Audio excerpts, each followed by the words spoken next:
Founded in 1967, the Association of Southeast Asian Nations, or ASEAN, has been instrumental in fostering regional stability, economic growth, and cultural exchange.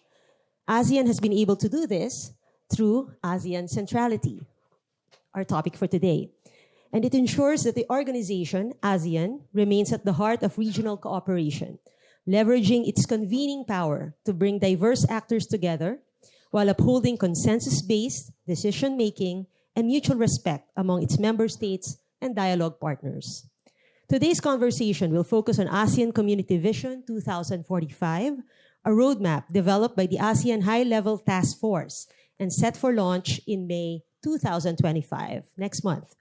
As co-chair of this task force, our distinguished speaker will provide valuable insights into the vision's development, the assumptions and the conditions that underpin its main themes and priorities, and the role of ASEAN's dialogue partners, especially Japan, in advancing ASEAN's long-term direction.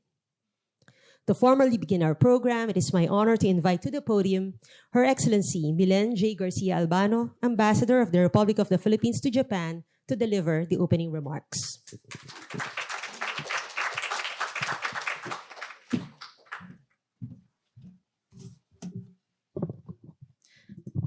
Ambassador Elizabeth P. Buensuceso, the Philippines Eminent Person to the High-Level Task Force on ASEAN Communities Post-2025 Vision, Dr. Kunihiko Hirabayashi, Secretary General of the ASEAN-Japan Centre, Dr. Mie Oba, Professor, Kanagawa University, Excellencies and colleagues in the Diplomatic Corps, Japanese partners from government, business, and academic communities, students, friends, ladies and gentlemen, a pleasant afternoon to all of you. It is my honor to welcome you to this significant symposium where we gather to reflect on ASEAN centrality, envision the future of our regional community, and explore pathways to deepen the enduring partnership between ASEAN and Japan. Today's dialogue is not only timely, but essential as we navigate an era of dynamic global challenges and shared opportunities. Allow me to begin by extending my gratitude, first to the ASEAN-Japan Centre for co-organizing this event with the Philippine Embassy in Japan, reflecting its commitment to advancing ASEAN-Japan relations. To my fellow ASEAN ambassadors and colleagues, whose dedication strengthens our collective voice, and to our Japanese partners, whose unwavering support continues to bolster regional cooperation. Above all, I wish to recognize the presence of our esteemed keynote speaker, Ambassador Elizabeth P. Buensuceso, the Philippines' distinguished representative to the Eminent Person's High-Level Task Force on ASEAN Communities Post-2025 Vision. Today, we are privileged to hear from Ambassador Buensuceso, whose expertise in shaping the ASEAN Community Vision 2045 will guide our discussions. Her work exemplifies the collaborative spirit needed to translate aspirations into action. The theme of this symposium resonates deeply. For over 5 decades, ASEAN has stood as a beacon of unity, resilience, and centrality in shaping the Indo-Pacific architecture. Rooted in the principles of consensus, inclusivity, and mutual respect, ASEAN centrality remains the cornerstone of our regional identity, a testament to our ability to transform diversity into strength. As we look towards ASEAN Community Vision 2045, we envision a community that is even more resilient, innovative, dynamic, and people-centered. This ambitious blueprint calls for collective action to address emerging challenges, from digital transformation to climate resilience, while ensuring no member state is left behind. The Philippines, as a founding member of ASEAN, remain steadfast in advancing this vision, championing initiatives that promote peace, sustainable development, and equitable progress. ASEAN-Japan relations, nurtured over 50 years of friendship and cooperation, stand as a model of enduring partnership. Japan's contributions to ASEAN's development through infrastructure investments, disaster risk management, and cultural exchanges, among others, have been transformative. The Philippines, in particular, deeply values Japan's role as a strategic ally in maritime security, economic growth, and capacity building. In closing, I urge us all to engage today's dialogue with openness and foresight. Let this conversation be a catalyst for bold ideas and actionable solutions, ensuring that ASEAN remains not only central but indispensable in shaping a peaceful and prosperous future. Thank you and mabuhay. Arigato gozaimasu.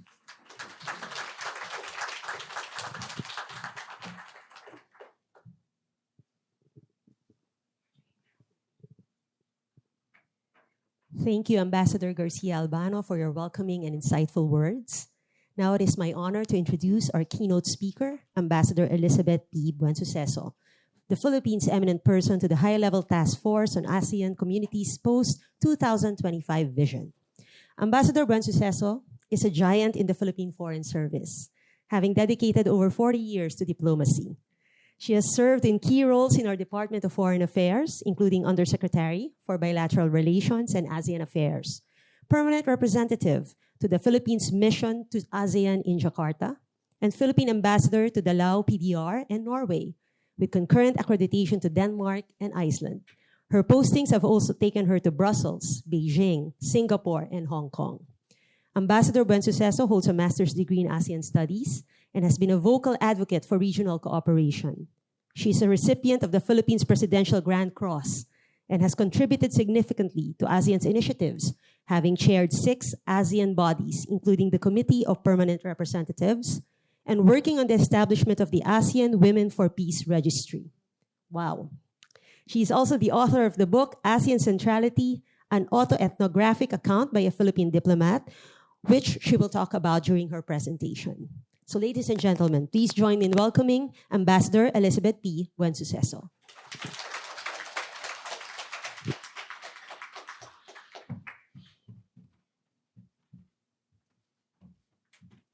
Thank you, Darrell, for your generous words.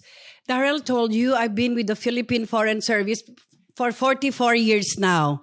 What she failed to mention was I joined when I was 12. But I'll do away with the formalities. I've been given Mission Impossible, which is to finish all 3 giant topics in 30 minutes, which is an impossible task for a diplomat once you give him the floor or her the floor. Is it that not true, Sunaga-san, Ambassador of Japan to the ASEAN during my time? There he is. Wish come true. Thank you for being here with us. But I cannot proceed without expressing my appreciation to Ambassador Mylene, Garcia-Albano, the Philippine Ambassador to Japan, and of course, Dr. Chris Hirabayashi, the Secretary General of the ASEAN-Japan Centre, who had the foresight to organize this forum. By the way, you might be hearing this for the first time, even before the time of the, before we present it to the leaders of ASEAN in May 2025. So remember, you were the first to know. Okay. As mentioned, we will be, the leaders will be issuing or launching the successor document to the ASEAN 2025 ASEAN Community Vision. And it will be entitled the ASEAN Community Vision 2045, which will consist of 6 documents. So it's not just a single document. It's a compendium. It's a booklet which will be composed of the Kuala Lumpur Declaration on the ACV 2045, the ACV 2045, the dynamic, innovative, responsive, and people-centered ASEAN. This was already issued during the chairmanship of Indonesia, and it formed the core elements of what would later on be crafted as the ASEAN Political Security Community Strategic Plan. By the way, the term strategic plan came from the Philippines because we had wanted these documents to become strategic in their approach. What does that mean? I'll tell you later. The AEC Strategic Plan, ASEAN Economic Community Strategic Plan, the ASEAN Socio-Cultural Community Strategic Plan, and the ASEAN Connectivity Strategic Plan. You will note that the connectivity pillar has been elevated. Before, it has always been considered the poor cousin of the other pillars. Now, it is on the same level as the other pillars. At the end of the summit in 2021, the leaders created our task force and instructed us to craft these documents to be able to produce a successor document to the ACV 2025. You're all familiar with this document. And for almost 3.5 years now, that's what we have been doing. And by May 2025, we're 98% complete. By now, we're just dotting the I's and connecting the T's. And we will be able to submit our work. A lot of we just didn't, sit down and write, like a professional writer. We negotiated. You know very well that ASEAN is a diverse grouping of countries. I don't know of any other group that is as diverse as ASEAN. We are so different from each other, and yet our battle cry is unity in diversity. You are students of international relations, and the reason why states enter into multilateralism is to be able to project your national interest onto a multilateral stage. And so this is what's happening in ASEAN. It took us a long time to negotiate, find a common point of agreement, and here we are, ready to launch ACV 2045.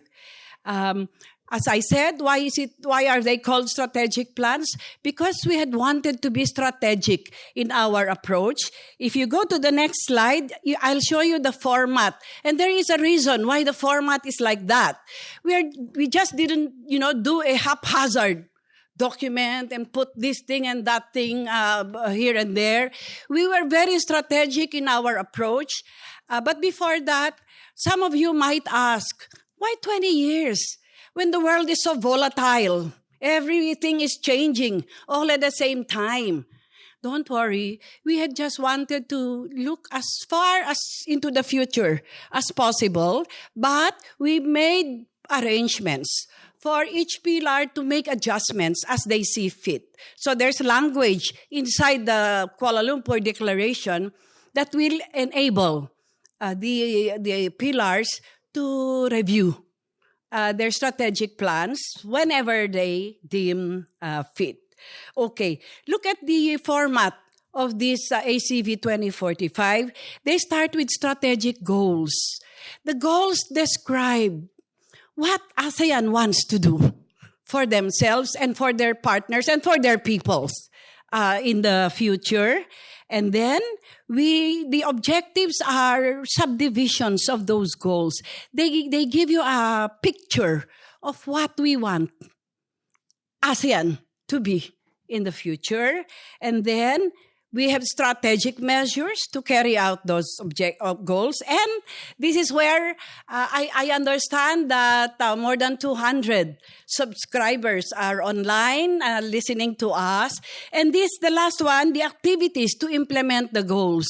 So it follows through from the strategic goals all throughout the implementation of the actions that will bring to reality those strategic goals. Okay. The first thing we did before we even started to write or negotiate the strategic plans was to look around us and look as far into the future as we can and discuss the megatrends and challenges and the future shocks that are even felt up to now. No, our world, our region is being rocked by so many mega trends and challenges. I have a number of them there, but I don't have time to discuss them now. Let me just mention digital transformation across all pillars, major power rivalries. I think this is your favorite topic, students and academics. And food, water, and energy security, poverty, widening development gaps, etc. Natural disasters, climate change, which is where we are now trying to get the buy-in of our young people. This will be your world. You will populate this future world. So this matters a lot to you. Environmental degradation, biodiversity loss, pandemics, etc. You know, sometimes I've always said that adversity is the mother of success. I don't know if you will agree with me that these things are already happening. Pandemics, climate change in some parts of the world, including our part in the tropics, they are now experiencing heat waves all over Southeast Asia, etc. So these things are happening now. And then, of course, the pandemics hit us like a technical knockout in the recent past, still hitting us. So they might be adversities, but they are teaching us valuable, important lessons. And so therefore, we are able to visualize into the future and find out how we can, allow our people to survive or even succeed despite their presence. So as I said, we took stock of all these mega trends and challenges and incorporated and factored them in when we were negotiating all these important documents that comprise the ASEAN Community Vision 2045. Here are some of the main themes of this very important document. ASEAN as a major force in global peace and security. The other one is ASEAN becoming a major economic player. And then digital and for ASEAN to be transformed into a digital and technological community. And this is something new, cultural identity and cultural, and the rise of cultural industries. Before they've been left on the side to decorate our lives, but now cultural identity has become an important element of being ASEAN. So I come now to the second major point of my presentation. I don't have time to explain everything. Please, at the end of my presentation, if we have more time, please ask. Anyway, how do you achieve ASEAN centrality?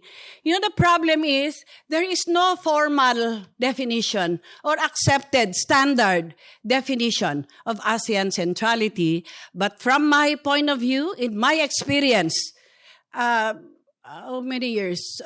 From 2013 up to now, straight. I've not left ASEAN. And earlier in my career, 3 years more. So altogether, 15 years or 16 years of ASEAN experience, I have come up with a definition of ASEAN Centrality. Some people say ASEAN Centrality is one view, one position for every issue, for every topic. Let's see if that's part of the definition. But here are some of the characteristics of ASEAN Centrality that I'd like to share with you, which became part of my learning, of my education as an ASEAN diplomat. The first one is to seize the agenda of cooperation. We do not allow other people to dictate the agenda of cooperation. What is the agenda of ASEAN? They're all detailed there in the documents that I mentioned to you just now. You don't have to reinvent the wheel, especially ASEAN diplomats. I would advise you, go back.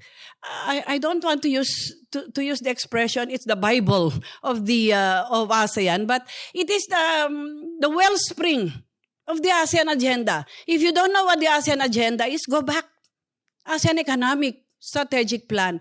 Go back to the ASEAN Socio-Cultural Strategic Plan. Go back to the ASEAN Political Security Strategic Plan. That is the ASEAN agenda. The second element of ASEAN Centrality is to strengthen ASEAN-led mechanisms. And most of you who are in this room, you know what these ASEAN-led mechanisms are. I'll discuss them in a little bit later. And then the third one is employing ASEAN principles and processes. Ambassador Mylene already mentioned to you some of them: consensus-based, and I would add informal, the informal tone and non-confrontational principle, as well as the peaceful settlement of disputes. You know, as I told you, I couldn't find 10 more different countries grouped together. You know, and there are 101 reasons why we should be hurling missiles at each other. We have the Cambodia-Thailand dispute. You have the Philippines-Malaysia dispute, Indonesia-Malaysia, etc. We have 101 reasons to fight each other. But over the last 58 or so, or 60 years of ASEAN's existence, we have never done that. We have kept the peace in this region. And so these are ASEAN principles and processes. Employ them. Okay. And the fourth one is assuming a leadership role in the region and in the world. Fifth is that self-explanatory, promoting ASEAN awareness and identity. I must confess that this is where we lack success. In the last year, we were all enthralled by the some ASEAN citizens winning gold in the Olympics. My question was, do the ASEAN citizens hail? There was a Filipino double gold medalist, no, Carlos Yulo. There was an Indonesian and one Thai. Were they, owned by ASEAN? And of course, ASEAN agenda, awareness and identity is one area where we need to work up a little bit, more. And of course, this is the sixth one. I just found this out from my experience. Extending the ASEAN agenda in other forums such as ASEM, BRICS, etc. Those are the mechanisms that are not ASEAN-led. The ASEAN-led ones are ARF, EAS, ASEAN Plus 3, ASEAN Plus 1, etc. Okay, which leads me to my favorite topic, definition of ASEAN centrality according to me, which is a product of my observation of how ASEAN has practiced ASEAN Centrality over the years in many, many cases. Can you please show the photo of the book? This one? Okay. If you don't mind, commercial. In this book, I offer a definition of ASEAN Centrality based on the characteristics that I mentioned to you just now.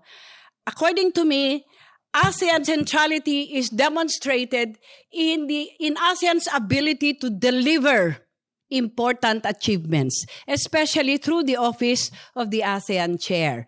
When we were chair in 2017, what are the favorite topics of the Philippines? We go back to multilateralism. We were number 1 in women and gender mainstreaming. So what happened during the Philippine chairmanship in 2017? It was the first time that there was a leader's declaration on women, peace, and security, and women and mainstreaming the agenda of women, WPS, in all the pillars of ASEAN cooperation. Another important achievement is the framework of the Code of Conduct. Because, of course, this is one of our favorite topics. And again, what do you think would be a favorite topic of the Philippines?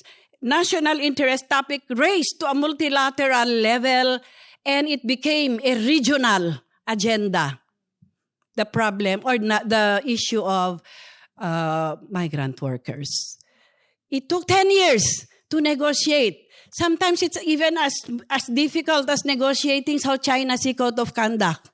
The consensus on migrant workers. Naturally, because member states are either sending countries or receiving countries or both. So it was one of the most difficult agreements that was negotiated during our time. But it is the ability of ASEAN to deliver important achievements, especially through the office of the ASEAN Chair. The second element of my definition of ASEAN Centrality is it's a principle of diplomacy with ASEAN deciding the agenda, the participants, language, and processes of cooperation. Process is an important element in diplomacy.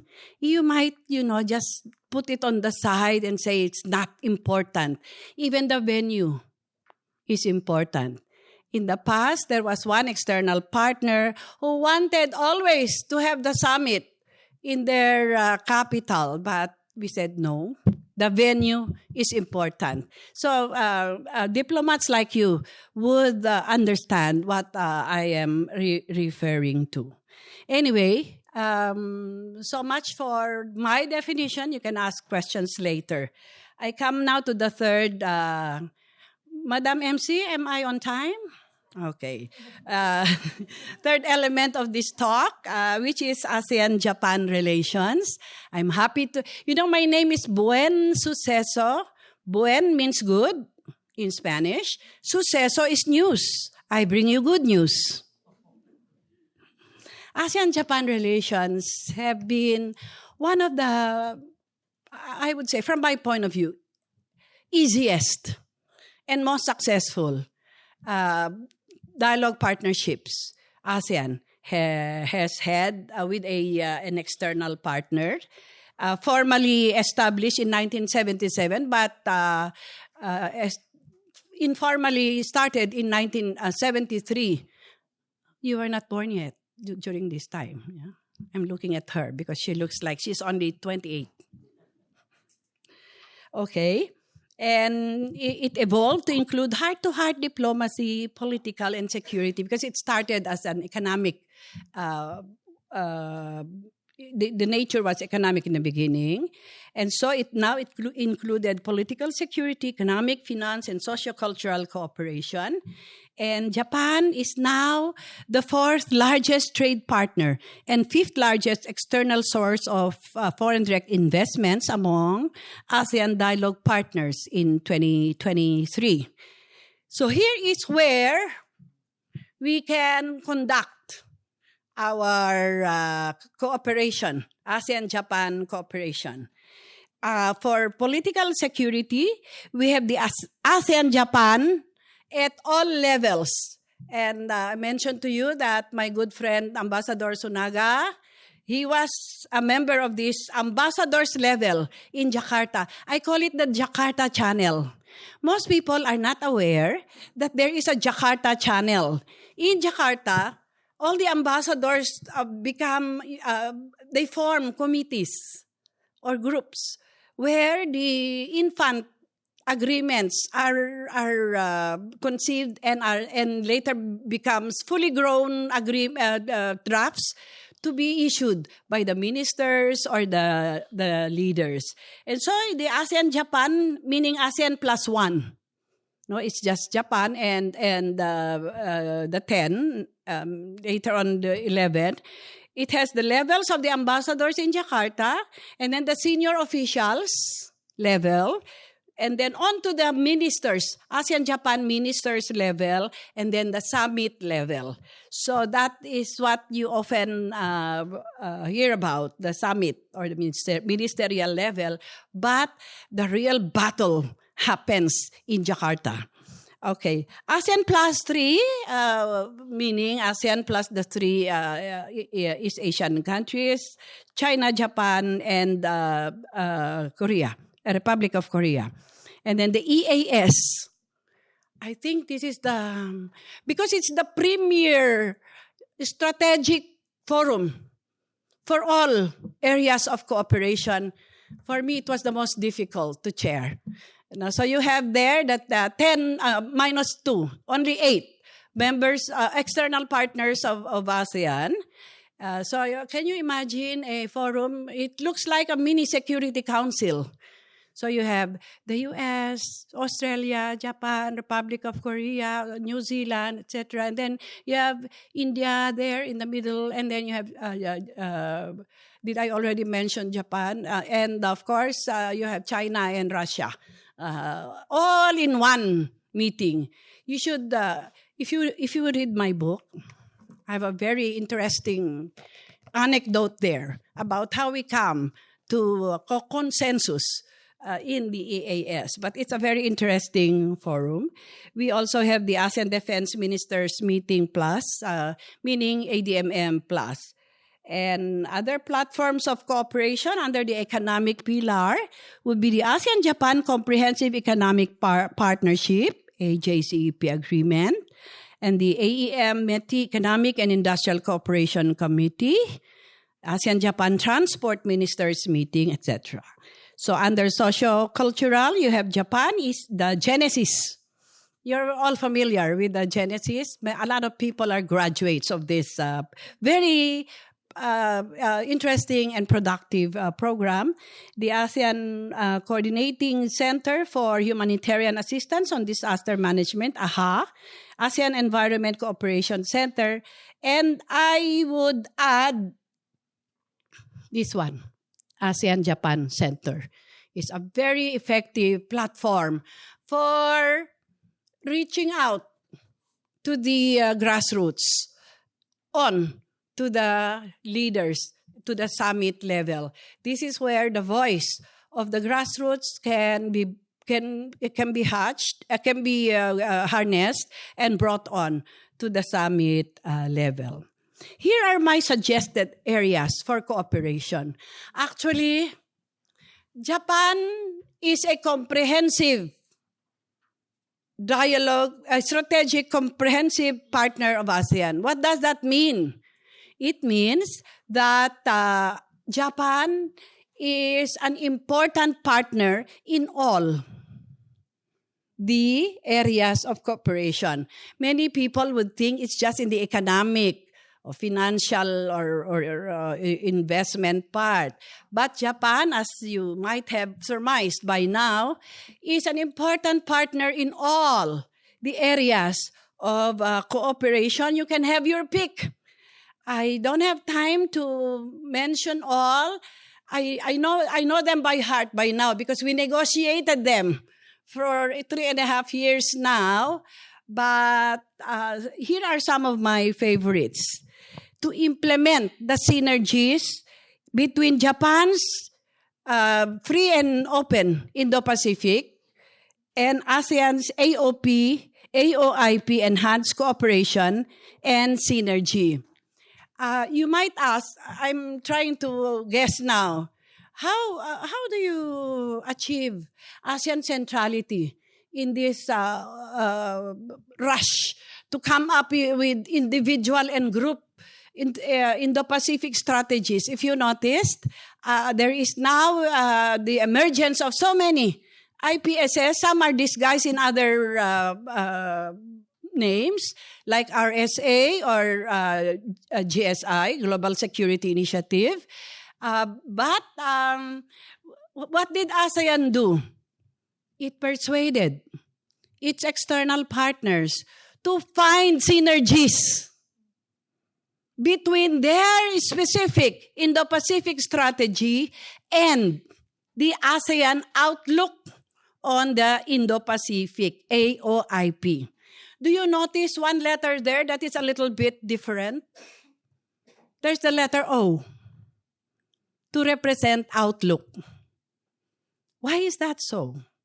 It was done on purpose. Because the AOIP is not targeted against any one particular country. It is addressed to all our partners and our our request or suggestion to all of our external partners is to find synergies between the ASEAN outlook on the Indo-Pacific and their particular IPS or Indo-Pacific strategy, and that happened. The latest one that did it was Korea, KASI, Korean ASEAN Strategic Initiative. So also with Japan, Japan already announced that they are willing to collaborate with ASEAN on the 4 areas outlined in the AOIP, namely maritime cooperation, connectivity, UN SDGs 2030, economic, and other areas. Okay. So,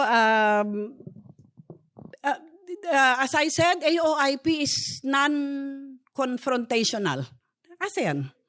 ASEAN is non-confrontational. It looks at the Asia-Pacific or the Indo-Pacific region as a contiguous territorial space. Not as a contiguous territorial space, but as a closely integrated and interconnected region, with ASEAN playing a central and strategic role. So this is the view. That's why it's called outlook. How do we look at the Indo-Pacific region? It is not a contiguous territorial space, but a closely interconnected. They're not separate from one another. And I'm coming to my last slide now. Don't worry, Ms. Darrell. Here are some of my suggested areas for cooperation, other areas for cooperation. And you have a list there. It's endless. There's such a huge opportunity for ASEAN-Japan relations because, as I told you, Japan has expressed willingness and ability to cooperate with ASEAN in all areas of cooperation. I have one very specific personal suggestion, and this is for ASEAN and Japan to maybe come up with a center for UNCLOS studies, to promote UNCLOS studies. This is my personal proposal. If you want to know more about it, you can ask me, but now I have no more time. Arigatou gozaimasu.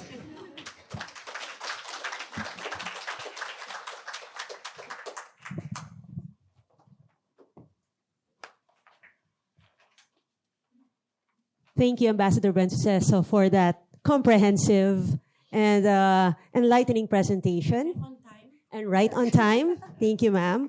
Your presentation certainly offered a wealth of insights to unpack, particularly on what ASEAN centrality means in practice. So at this point, we've come to the interactive portion of the program. And joining Ambassador Buensuceso on stage, it's my honor to introduce Dr. Mie Oba, professor at Kanagawa University, who will also help unpack those insights that I mentioned earlier and will provide expert commentary and analysis. Dr. Oba is a distinguished scholar in international relations and ASEAN studies with extensive research on regional integration and security in the Asia-Pacific. She also served as the chairperson of the expert panel for the 50th year of ASEAN-Japan Friendship Cooperation in 2023. And so we will begin this conversation between our experts, and we have roughly around 25 minutes for this part. 25 minutes. Dr. Oba, the floor is yours. Thank you very much. And then thank you for your very energetic keynote speech. And then thank you for all of the audience here and online audience, as well as I'm so glad to be here due to the center. ASEAN-Japan Centre, as well as the embassy of the Philippines in Tokyo. Thank you very much. And then, in fact, I submitted a list of my questions to Ambassador several days ago. But your keynote speech is so impressive to me. And I'm so... You don't have any more questions? No. Let's have coffee. No. Sorry. I'd like to add some questions, and then I compiled my many questions into the 3 pillars. The first one is yes. So you was in charge of the one member of the high level Task force. Yes, task force for the ASEAN Vision 2.2045. And then, maybe I assume that you faced the many difficulties. To finalize and draft and finalize and draw the vision. And then, I really want to know. What is the most difficult the topics or something to agree among the ASEAN member countries? This is the first question to you. And then, okay, I want me to answer immediately? Yeah. Thank you. You're so insightful. You are asking the most difficult question. First question is the most difficult one. But yes, it's true that we encountered a lot of difficulties, not because there was animosity during the negotiations, but because we didn't try to hide any topic. We discussed all the issues that are there in front of us. And so I am confident to say now that we didn't leave a stone unturned. Let me also tell you and our friends online and here in the hall, these are the eminent persons in the high-level task force. These are people who love ASEAN, who have a passion for ASEAN, and we want to make it succeed.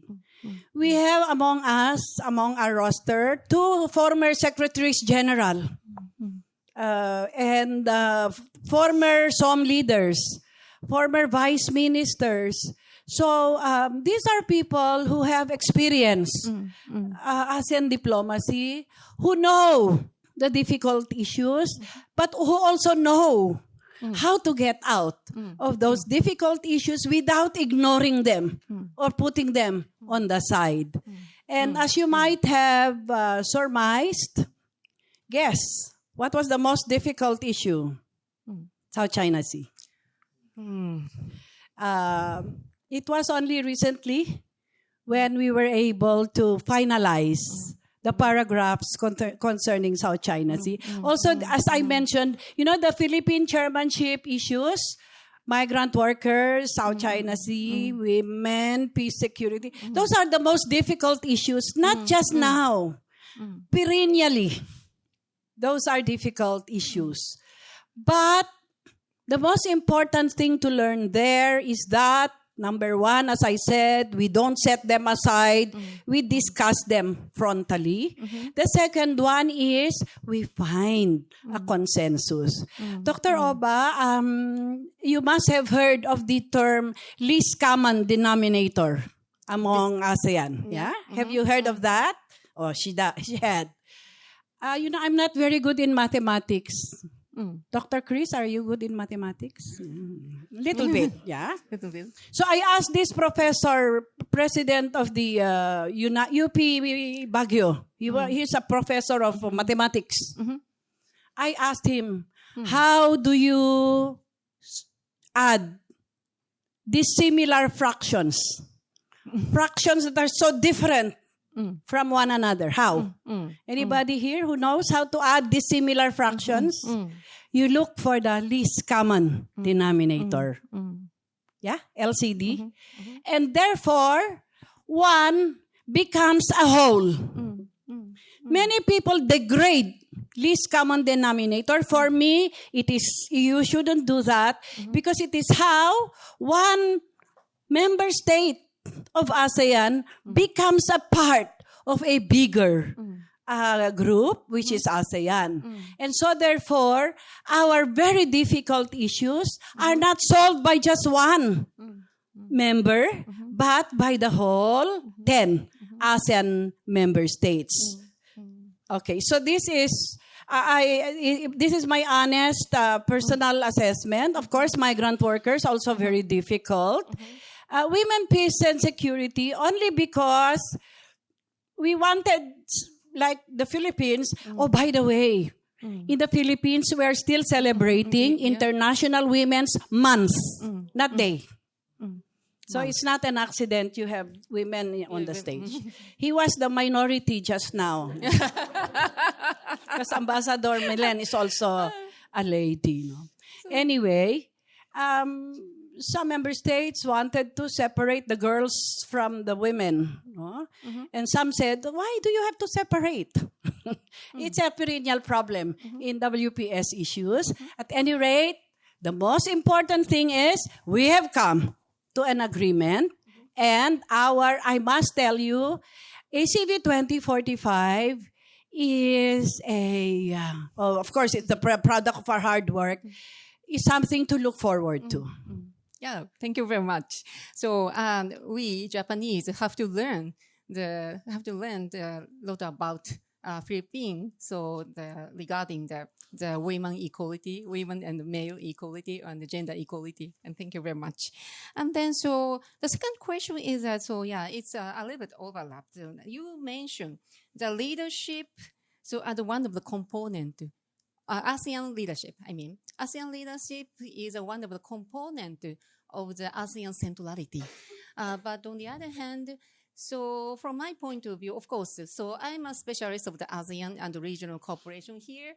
And then so I wrote the very positive aspect of the ASEAN, so in the past. Yeah. But on the other hand, so I'm wondering to what extent the ASEAN so can resolve the specific critical issues like the South China Sea and the Myanmar issue. And so China's assertiveness, so it's related to the South China Sea, as well as Trump administration's ambiguous stance to the Southeast Asia and the Indo-Pacific. So there are many challenges here. And then so we are facing a more volatile and grim era than before. If so to what extent the ASEAN can resolve such a specific and critical issues by its leadership. Okay. You asked 4 questions in one question, Dr. Oba. Okay, I'm sorry. No, it's a good question. She knows she's pressed for time, so she packed package deal. Yes. All 4. I'll deal with the last one first. The Trump, the impact of the Trump 2.0 on ASEAN. That was what you were asking. Yeah, that's right. Okay. So to Japan also. So. Yeah. To be honest with you, when we were negotiating the ACEB 2045, we never thought of any particular personality. Never mentioned Trump. Never mentioned Xi Jinping. Never mentioned whoever. We were looking at principles and frameworks. Our basis was principles. What are these principles? I mentioned already to you. A rules-based international order. Which brings me to your question on the South China Sea. There is not one view on how to, not confront, but face China on the South China Sea issue. But as I told you, the principle that we all agreed on is the principle that international law, particularly in UNCLOS, should be the basis of settling or at least managing our very important and very delicate issue. So, what I'm saying is that we all agree on this principle. Yes. There is no question about that. Yes. Yeah. Maybe there was an attempt to say, only you claimants, you just talk to China. There was such an attempt, I must tell you. But in the end, everybody agreed to the line that the way to manage and the way to solve, hopefully it's solved, this issue is through the peaceful settlement of disputes. As I told you, ASEAN is the champion of the peaceful settlement of disputes and a rules-based international order. We cannot exist by the rule of the jungle where might is right and not the other way around. You know? Right is might, even if you are as small as the mice. No? Okay. Yeah. Thank you. On the first part, you were talking about the Myanmar. Myanmar. Okay. Yeah, it's a very internal All right. Yeah. problem for the ASEAN. Yeah. When I was SOM leader, I used to ASEAN SOM leader. I used to tell this that ASEAN is now working so hard to discuss the issue of Myanmar. You know, in the Philippines, we have a saying or a proverb: the hurt felt by one little finger, kalingkingan we say, is felt by the whole body. So this is not interference in the affairs of Myanmar. Because we are family, we feel the hurt of Myanmar. And I will tell you now that we still have confidence. We still have trust in the 5-point consensus. And that, but for the Philippines, we think that an added element should be introduced. And this is to talk to all the stakeholders. Involve everybody, talk to all the stakeholders, and see how we can solve this issue. So we will not leave Myanmar behind. No one should be left behind in ASEAN. But at the same time, we know that there is a problem that we ASEAN can take a lead in solving. No other external powers should be able to solve this. It should be ASEAN. Yeah, thank you very much. And then I added some different questions about President Trump. And then Trump strongly criticized NATO and even he complained the U.S.-Japan alliance. And then, of course, many experts pointed out that the Trump administration contains a lot of China hawk.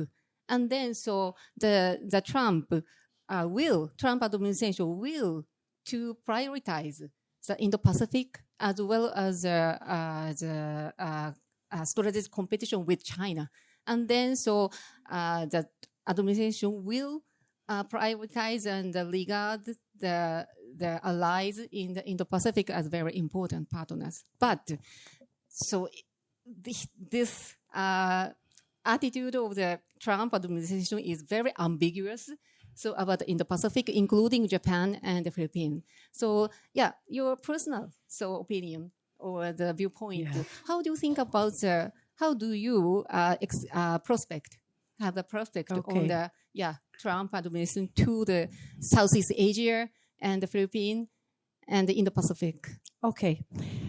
You must have noticed by now that my inclination as a diplomat and as a multilateralist is not to focus on personalities, but on principles. National interest is our basis. Why do you participate in a multilateral forum if you cannot benefit anything from it? It's the same thing with the other parties. The US participates in ASEAN forums because they can benefit from it.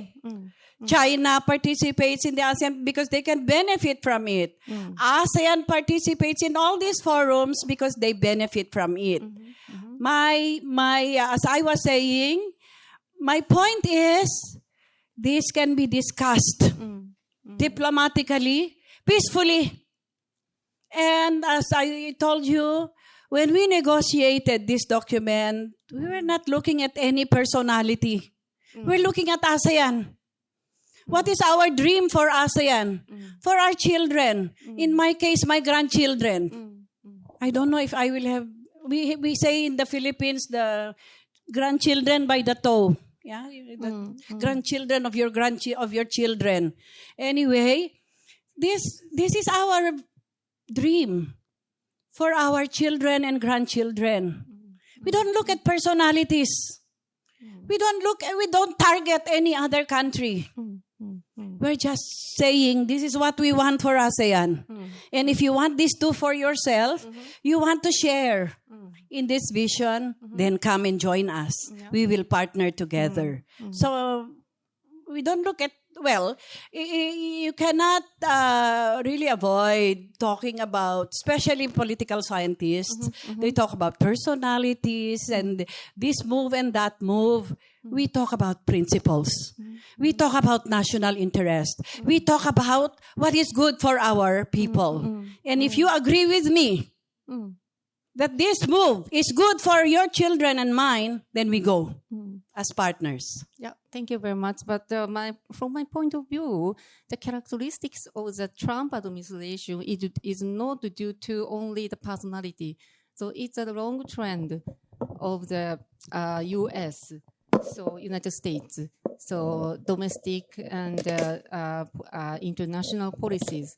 And then, so I'm a little bit worried about the impact of its administration, the foreign policy to the Indo-Pacific. But anyway, and then by the way, may I just correct? I read one article in one of these political science magazines that Trump has never been to an ASEAN meeting.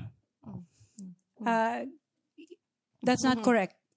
He went to Manila in 2017. And that was the first time I heard the expression Indo-Pacific when Trump pronounced it. He said something about it in the APEC yes, meeting Hanoi. Days before the ASEAN Summit in October 2017.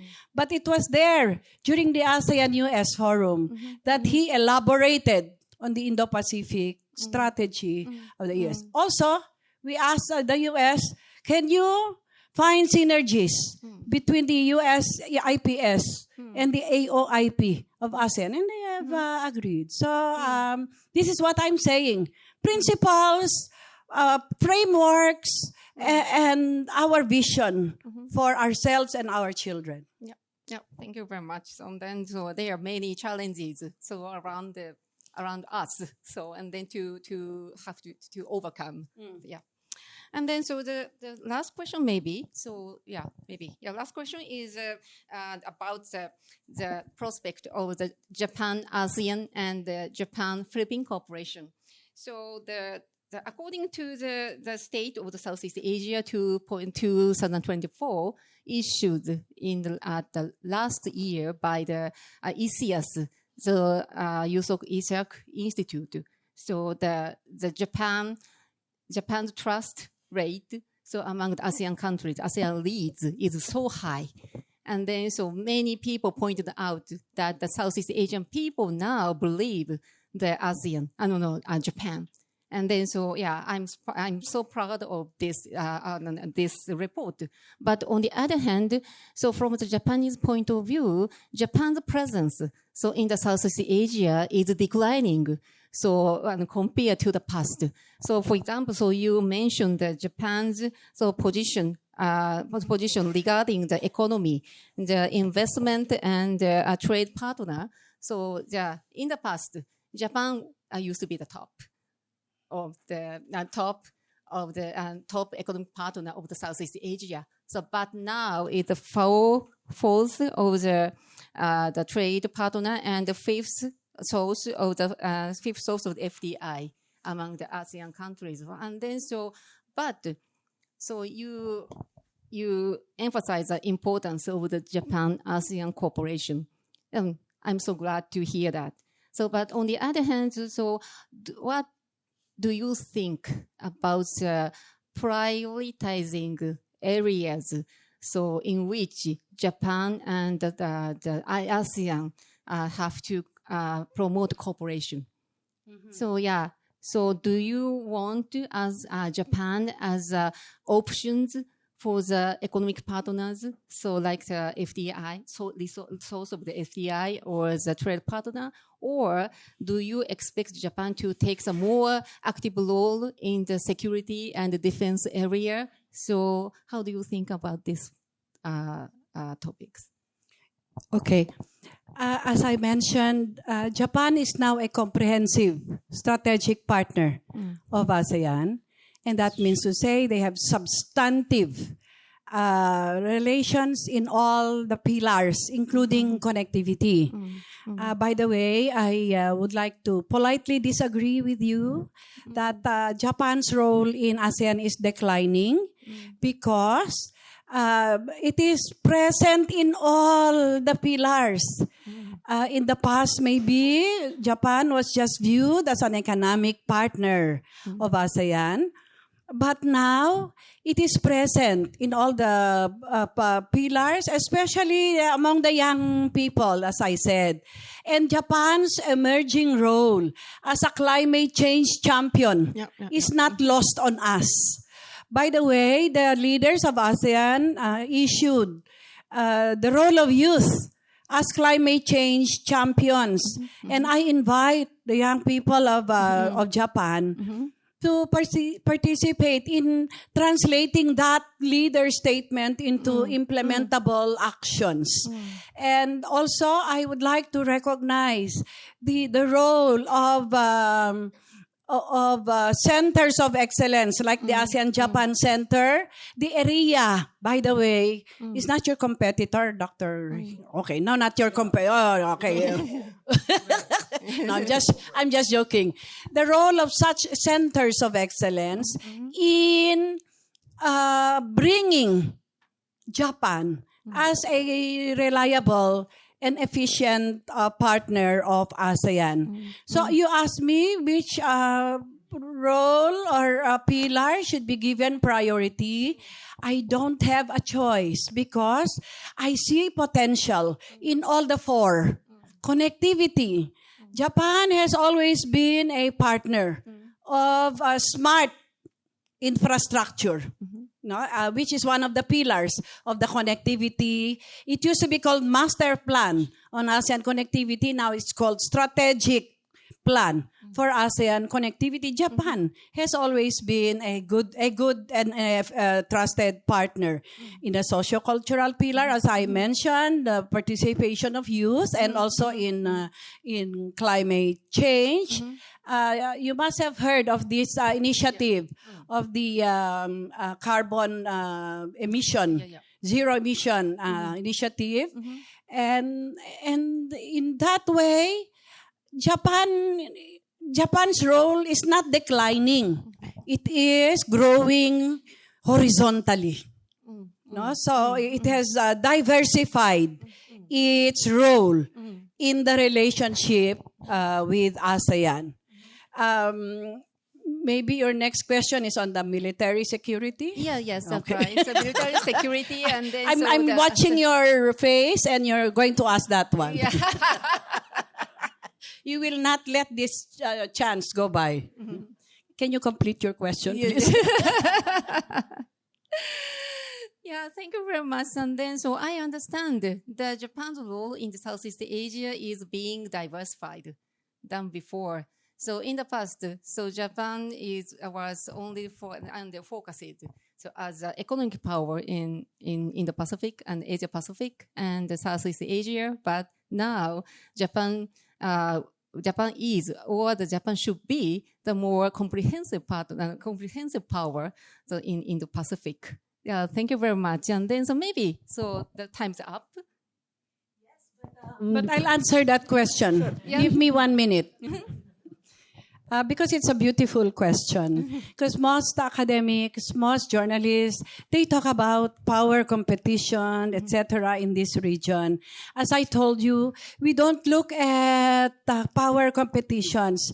We look at partners who will support our advocacy to enforce a rules-based international order. And how do you become credible in enforcing a rules-based order? It is through confidence building, through military and security cooperation with each other. Again, it's not based on personalities or competitions or rivalries.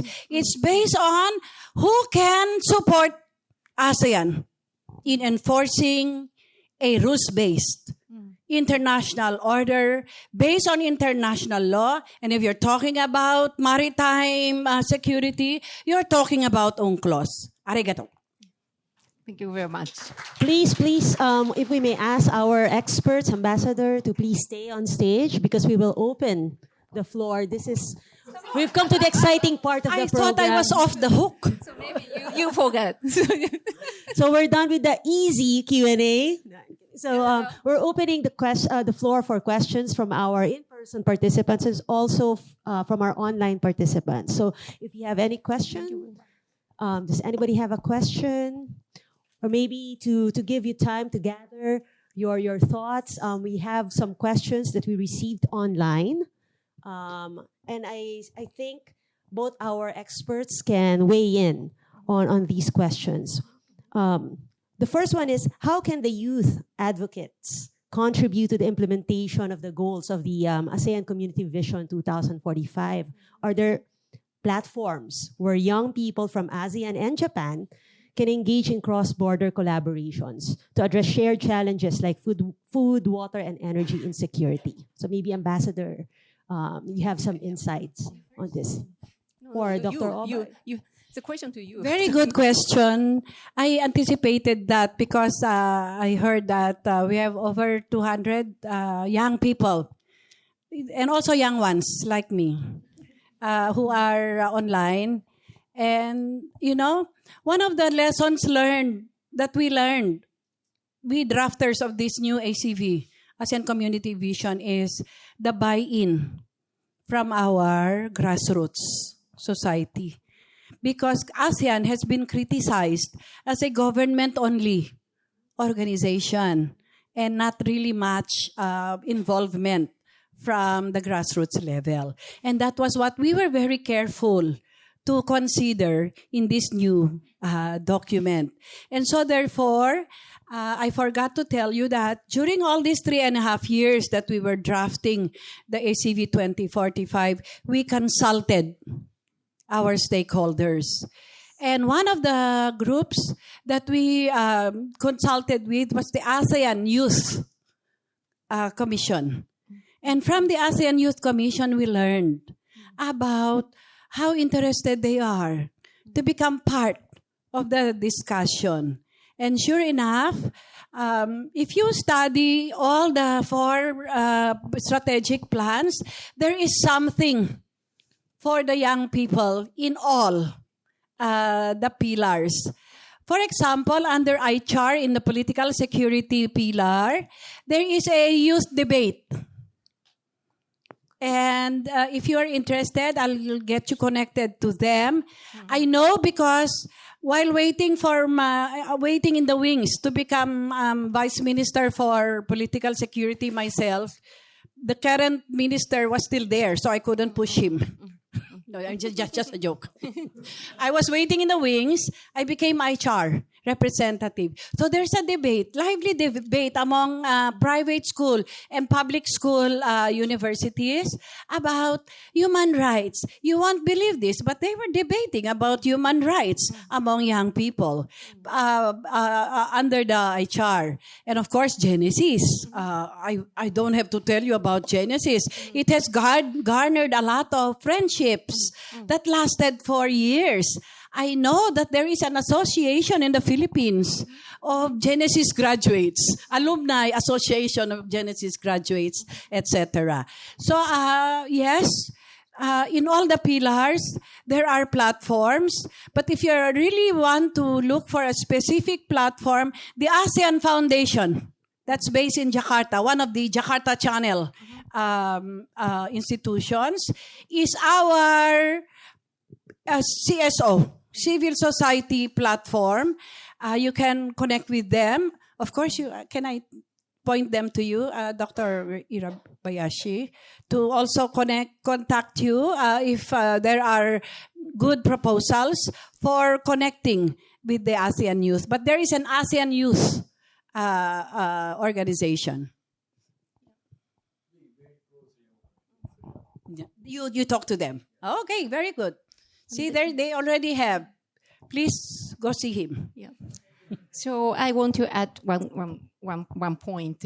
And I was in charge of the chairperson of the 50 years anniversary of the Japan-ASEAN relations partnership. So we discussed for about 1 year to talk about the future of the ASEAN-Japan cooperation. So in the 2022. So at that time, so not only I, but also the other many members emphasized the importance of the intellectual exchanges as well as exchange among the younger generations. So between the ASEAN and Japan. So from the Japan point of view, so there are the two importance. The first one is we, Japan and ASEAN, have to update the human network. So in the past, for example, the liberation era, so in the 1960s and the 1950s and 1960s, there was a very thick the human network. So among the ASEAN countries and Japan, but so we have to update so to the more younger generation. So the second one is we Japan and the ASEAN so have to deepen the mutual understandings. So especially in Japan, and many people do not have the correct information as well as the image about the Southeast Asian countries. Sometimes, many people is occupied by the old image. So due to the partly the education system in Japan, and then but we have to change because the reality changed so much, drastically changed, and then we many members in the expert group and pointed out the importance of the exchange. So intellectual exchange and educational exchange among the ASEAN and Japan. Yeah, which reminds me, may I have 2 minutes, Ms. Darrell? An integral part of ACV 2045 is to convey or socialize the contents of ACV 2045 to all the general public. And all the 4 pillars have strategies how to do this, how to cascade it down to the people. One of my personal favorites is the promotion of ASEAN and Japanese studies among universities. In ASEAN, we have the ASEAN Universities Network, AUN. They promote ASEAN studies among students, and of course, exchange of academics. This one I'd like very much to happen because it's so doable, and there are already existing networks. All you have to do is to expand them. Yeah. So is that 2 minutes? Yeah, maybe so that we are actually the Japanese government so provided a huge budget to the Japan Foundation to promote the mutual the exchange, intellectual exchange, and so on, and then so we expect so the Japan Foundation to do such a project. Thank you, Ambassador and Dr. Oba. We have time for one more question. Yes, ma'am. Thank you so much. Very good afternoon, Ambassador Alice Wax. I'm very glad to see you again. I'm Thiri, DCM, Minister Counselor from Myanmar Embassy in Tokyo. Before my posting here, I have been working for ASEAN Affairs Departments. So for several years, so I have known you very well. You are our PR, you are our SOM leaders, and yes. Yeah, and we learned a lot from Ambassador Alice Wax, yeah. And also the part of the negotiation in the high-level task force before my posting here. So I have been part of the negotiation under the guidance of Ambassador Alice Wax and my EP, Dr. Wama, our Deputy Minister. So I am the witness how the experience and then insight and very knowledgeable of thought inside help our work of the drafting of the strategic plan of our HLR working group. Yeah. So this is my great opportunity to meet you in Tokyo, Ambassador Elizabeth. I'm very happy to receive the invitation to attend these events. Yeah. I have a very easy question, Ambassador Elizabeth. So I have led HNDF ACVs 6 months ago. I am willing to know how we institutional strengthenings. Yeah. So as you know, ambassadors. Yeah, it has been discussing in our negotiation of during the cross of the negotiations, we decide HLDF ACV EP decided to decide the placements and arrangement of the institutional government, whether we put it to the APSC strategy plan or other plan and ASEAN connectivities. Yeah. So now Ambassador Ali special us as the strategy plan is ready to submit to our leader in May for the adoption. So I would like to know how is the final decision for the institutional strengthenings. It will be the NS to the APSC or it will be others or pillars, various pillars and connectivities. And finally, and I would like to congratulate Ambassador Elizabeth and our HNDF ACVs for this significant achievement. Thank you so much, Ambassador. Yeah. Thank you for your vote of confidence. You were part of that important task. It's so good for you to remind me. You know, old people tend to forget important things. I forgot to tell you that one of the most important first things that we did in the high-level task force was to make 14 recommendations on institutional strengthening. Because in a regional organization, you're an expert on this, Dr. Oba. Institutions are important. They have to be strengthened. And one of the most, visible institutions of ASEAN is the ASEAN Secretariat. Yeah? It's often been a joke that the Secretary General is just the General Secretary and not Secretary General. I think you are the Secretary General, not the General Secretary. So we tried to strengthen the office of the Secretary General. We have recommended that membership contributions should be increased. We have recommended that EAS, ARF, all these ASEAN-led mechanisms should be strengthened. So many institutional strengthening recommendations that we made. And when you left, she was right. We were discussing, where do we put institutional strengthening? And some people like me said, oh, no, all the pillars should be responsible and not just one pillar. So this is what happened. We accept, because her question is, what did we do with that? That was the debate when she left. No? So this is what we did with it.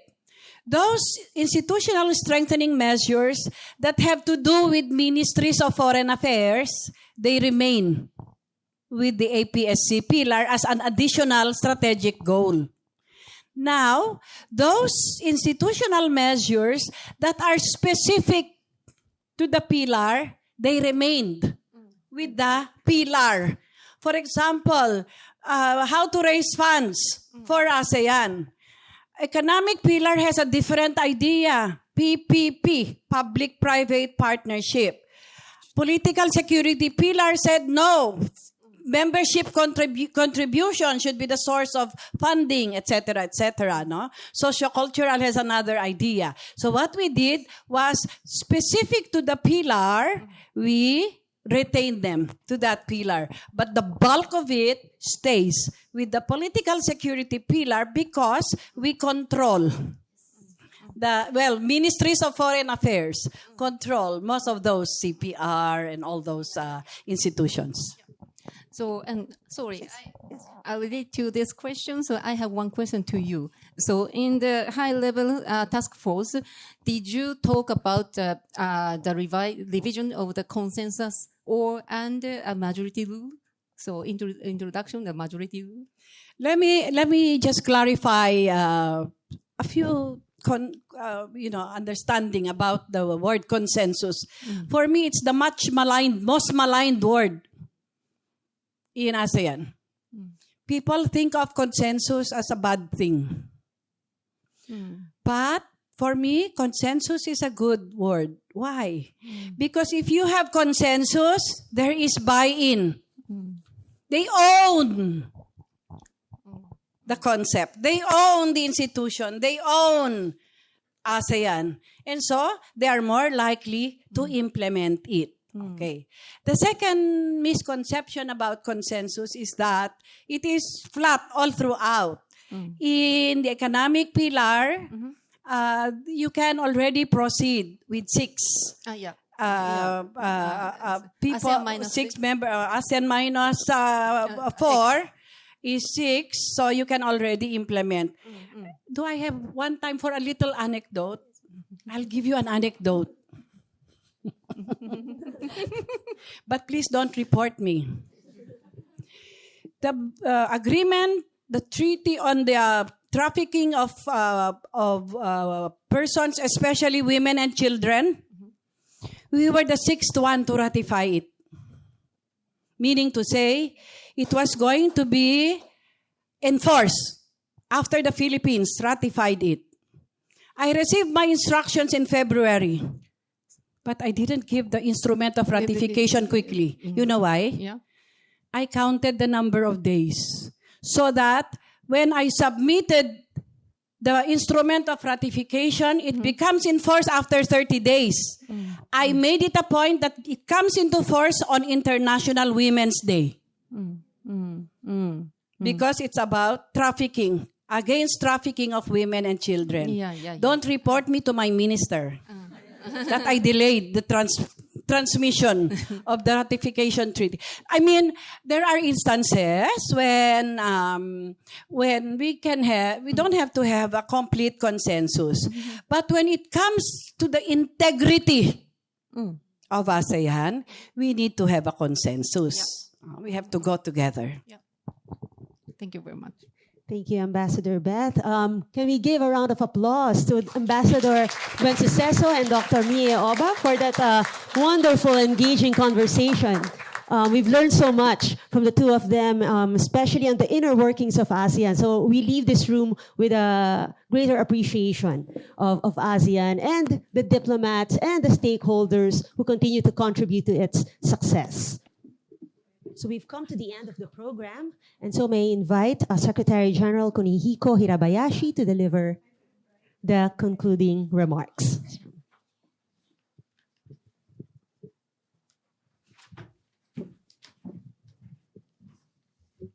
Good afternoon. It's very difficult to conclude. This is the very dynamic session.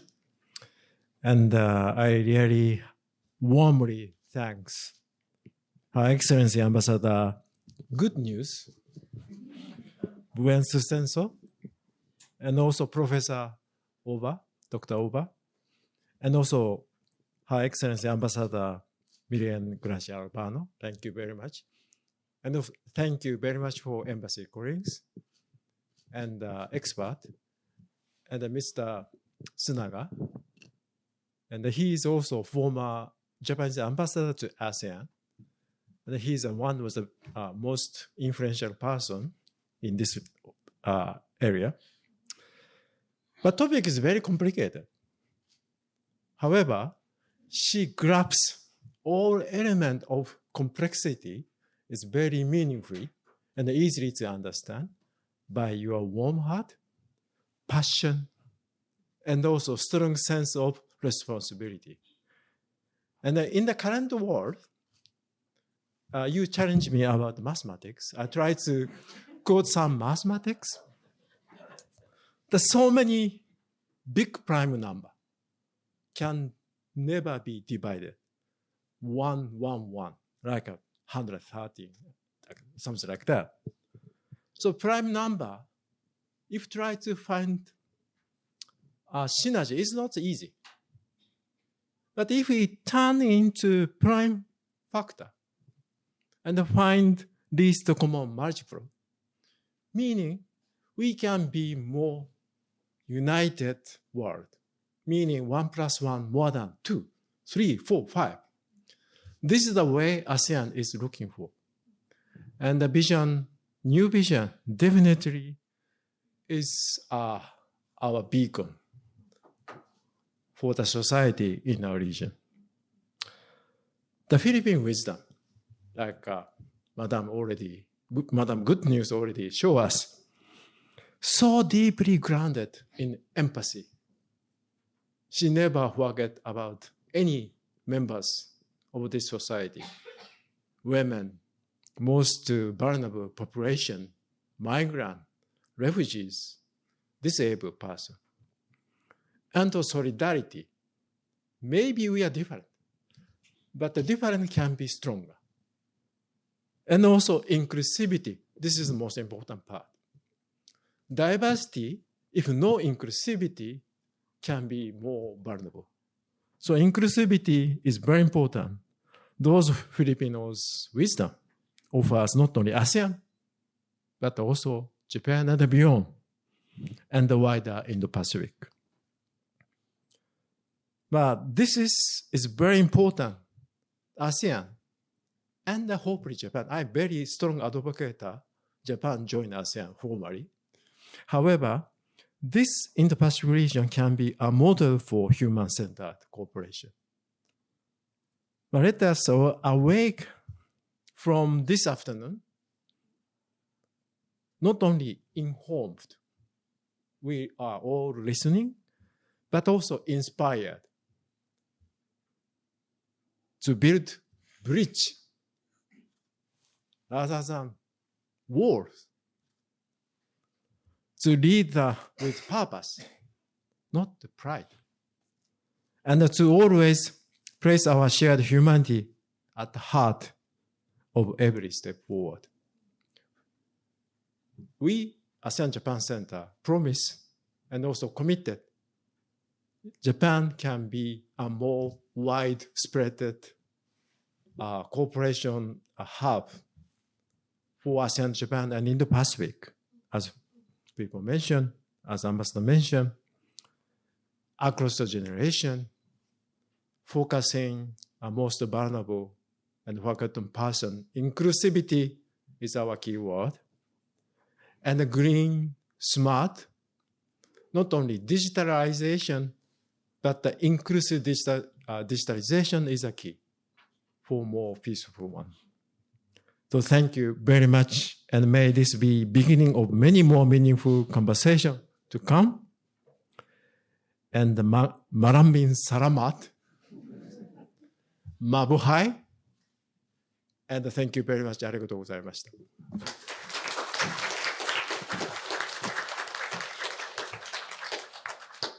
Thank you, Dr. Hirabayashi, for that wonderful closing message. And that concludes our program. Thank you again to everyone for your valuable participation.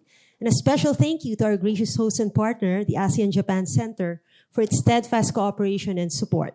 Have a wonderful remainder of the day and hope to see you in future events. Maraming salamat po.